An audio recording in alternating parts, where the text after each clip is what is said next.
All right, the topic of the day, we're going to be talking about accessorial fees. Accessorial fees. What are they?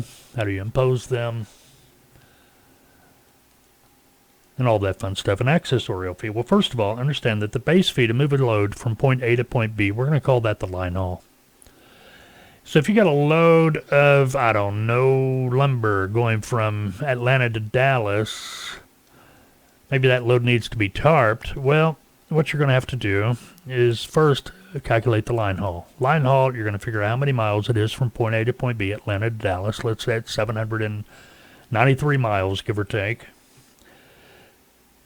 And after you've done your calculations, you calculated that the line haul rate should be $1,600, maybe more.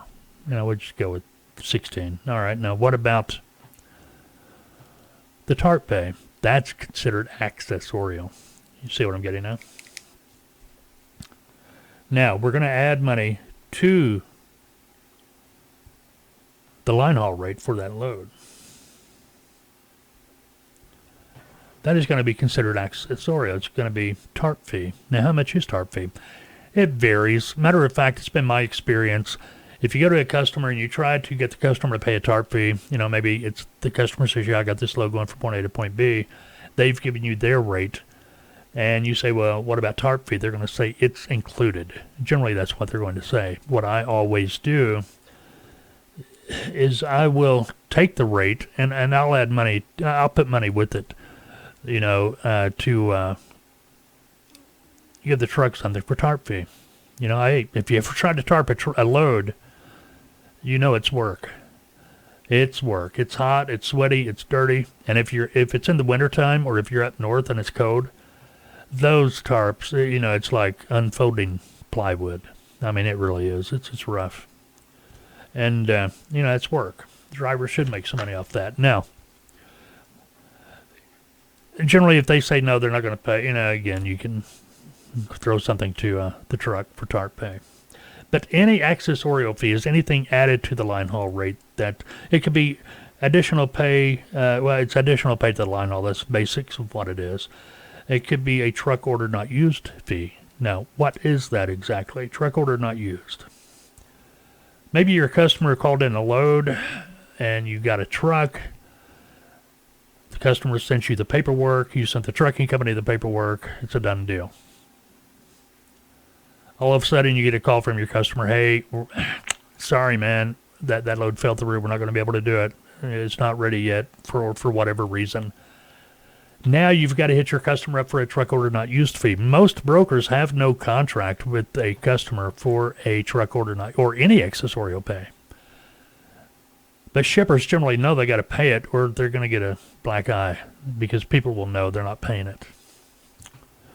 Truck order not used fee, it can start at $250 and go up from there. You want to pay the truck something, as far as that goes. So keep that in mind. Detention. Now this is something else. And generally customers are going to be, they're going to be willing to pay detention, even if you don't have it on a contract, because they know, okay? They know the way of the world today. They know the ELDs. They know how the logbooks work, all that fun stuff. Now, when does detention time start? Usually after the first 2 hours. It's been my experience, shippers, they try. Now, I'm not going to say this is cut and dry across the board everywhere because I know there are bad shippers. Man, there are bad shippers like there are bad brokers and bad trucking companies. But a lot of times if your truck's being detained, especially if it's customer routed freight, what I mean by that, your customer is actually the one getting the truck to pick up the load, all right? So your truck's at the origin of the load.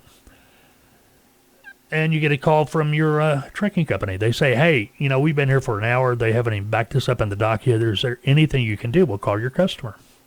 Let them know. More times than not, your customer will pick up the phone and call where the load's picking up, the origin of the load, and they'll say, hey, you got to get this truck in there and get them loaded. That's usually enough to get a fire under them. Now, detention pay, like I say, we're not contracting that. As a broker, very rare are you going to see that a broker has some type of a contract with a shipper and they agree to pay detention time. Now, you may be doing, well, why don't we have contracts? We should. Well, yeah, if you're in a position to be able to negotiate, but most brokers are not in that type of position. Now, what position is that? Where you can guarantee a truck. Guarantee. I guarantee.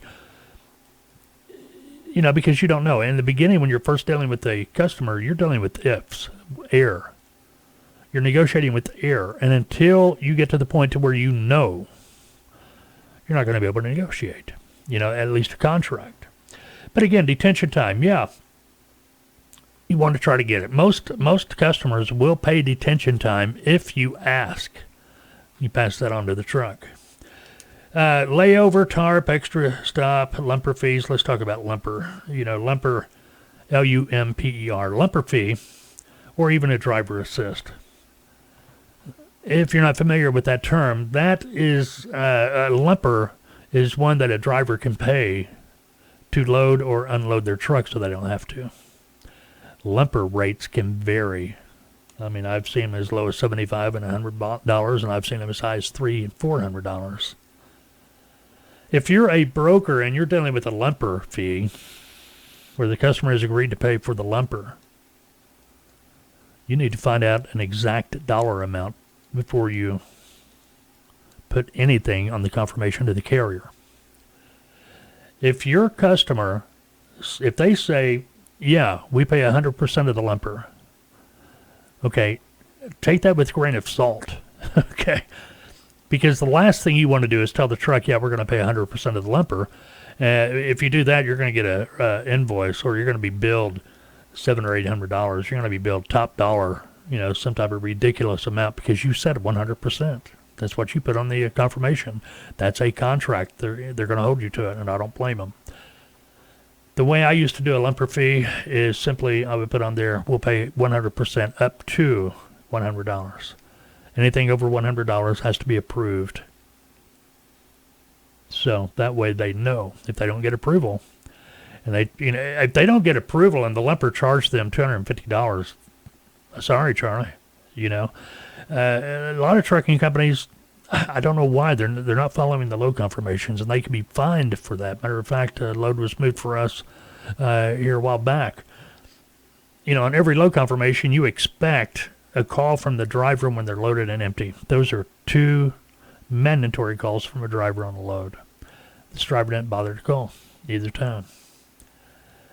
And, we could fine them for that. We're not going to. Everything went off as it was supposed to, but we're going to watch that carrier from now on. You see what I mean? But anyway, on a lumper, you get the idea on a lumper. Now, this stuff we're talking about, if you're thinking about becoming a freight broker agent, check out our website at Taltoa. Again, like I was saying earlier, we assist those wanting to start a freight brokerage, trucking companies, even those that want to start in the industry as an agent. You can go to our website, Taltoa.com. We have all kinds of packages there. If you want to become an agent, like I said earlier, you can, once you finish the training, we have packages for this. You can enter our mentorship program where you can actually begin your broker operation as an agent. But anyway, check it out. Taltoa.com, Taltoa.com. Look over the packages. If you got a question, feel free to call me. 479-668-0838.